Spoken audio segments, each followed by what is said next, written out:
On the day the LA Fire Department cuts back on emergency services, a massive fire breaks out in Glendale. What are the chances?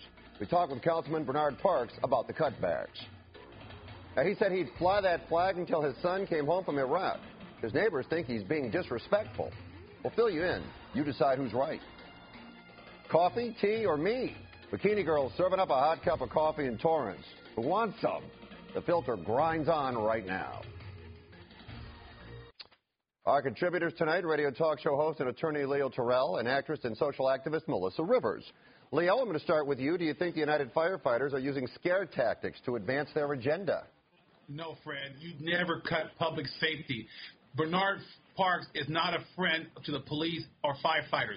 We had the Jackson funeral service. We had the Laker parade. What? The city council and Bernard Parks, Fred, have their priorities wrong. Well, wait, Leo, wait a minute. Bernard Parks is the former chief of police.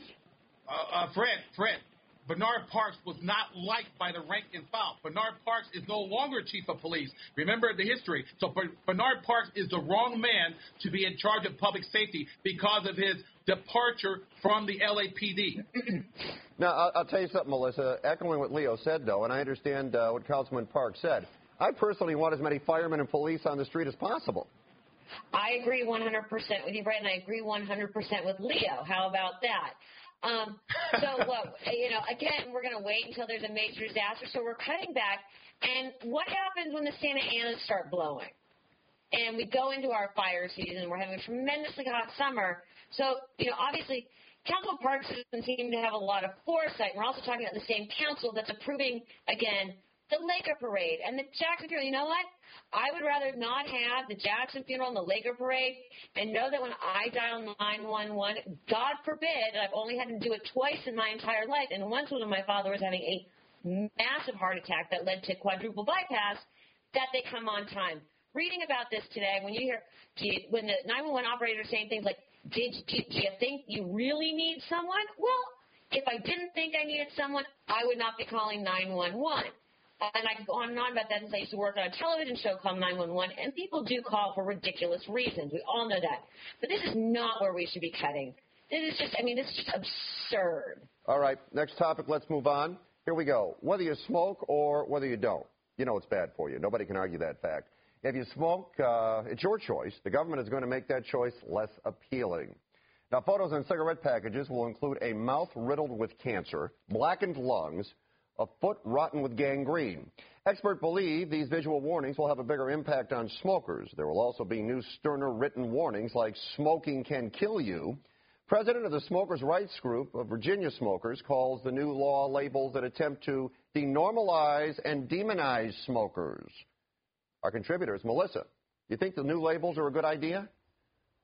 I don't think any of that actually matters. I, like President Obama, am a sort of chronic quitter of smoking.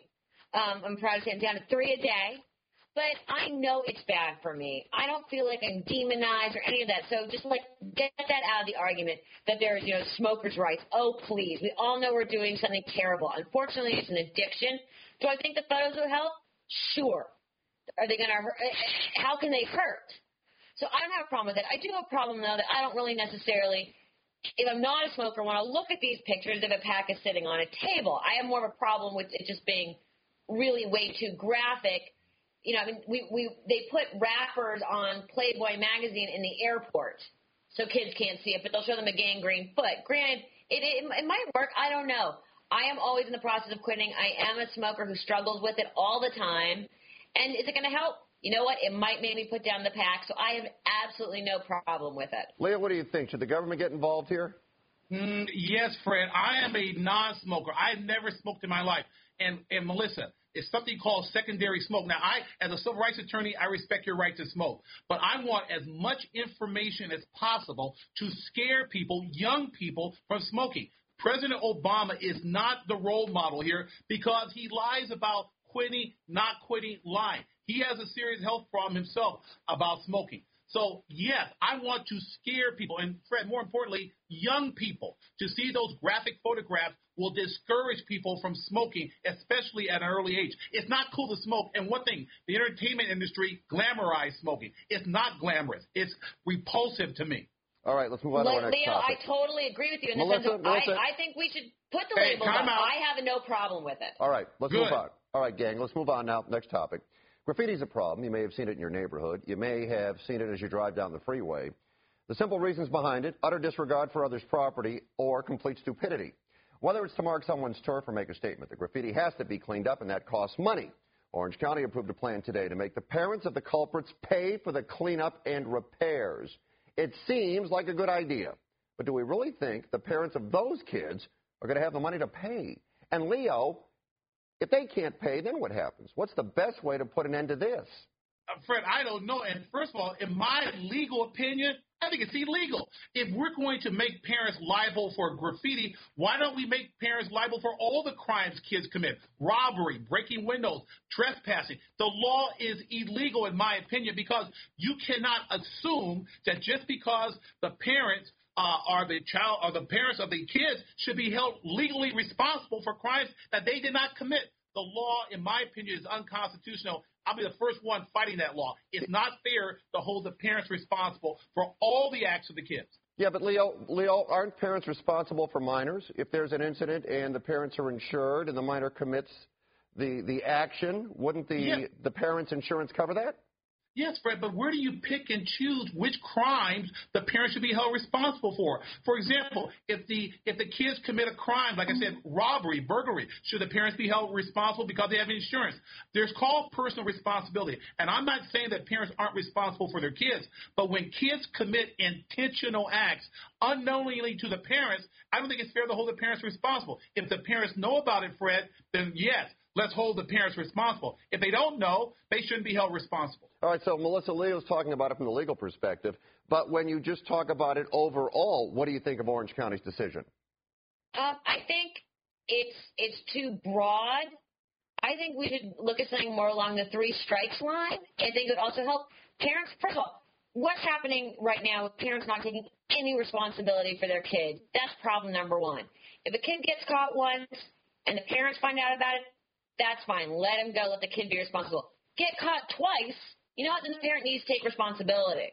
And that's also going to force parents to be there because it's going to cost them money. It goes back to, remember that great line of Parenthood from Keanu Reeves where he said, you need a license to have a dog, you need a license to catch a fish, but any something asshole can be a parent.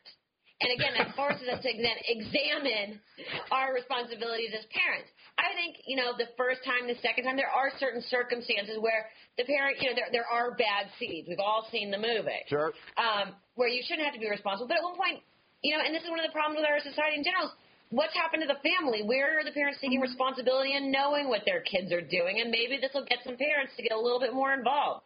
It's unfortunate that you got to hit them in the wallet to get them involved with their kids, but if it works, it works. Melissa, I think it's a valid point. Let me say this because we're going to move to our next topic, though. And you make the point, okay, if once it happens and you warn them the second time the parents pay, I got to be honest with you, though. And Leo's pointing out that it's unconstitutional. But to me, there's no second chance. I mean, your kid does something like that, and that's the law, then you're on the hook. Let's move on. Ladies and gentlemen, boys and girls, the circus is coming to town. If I had done that, I would still be locked in my room. I would still not have seen daylight. All right. Here comes the circus. Not with elephants and a ringmaster. No, it's with giant balls and people dressed in skin-tight costumes. L.A. City Council approved a $30 million loan to retrofit the Kodak Theater to bring Cirque du Soleil to town. Sure, it's going to generate revenue for the city. Is that the best way to spend $30 million right now? If that money is available, Dennis Zine said, let's spread it out. It'll do more good. All right. We're running short on time, Melissa. Long term, maybe not a bad call. Short term, could this money be used better elsewhere? You think? Haven't we come full circle in today's discussion? Could it be used elsewhere? Yes. I mean, for God's sakes, our county's going bankrupt, and we're like, woo, let's bring the circus to town. I mean, what? Are we really living in, is Hollywood become fantasy land? I mean, it's ridiculous. Leo, last word to you. What do you think? It's ridiculous, Fred. We were just talking about firefighters, cutbacks, and more importantly, whenever they try to sell these type of proposals, like it'll create new jobs, these are minimum wage jobs, these are dead-end jobs. Bad idea. Thumbs down. And do we get free tickets because we're taxpayers? That's the part left out. No, they charge you double. All right, Melissa. Leo, thank you very much. Nice job, and I will talk to you next week.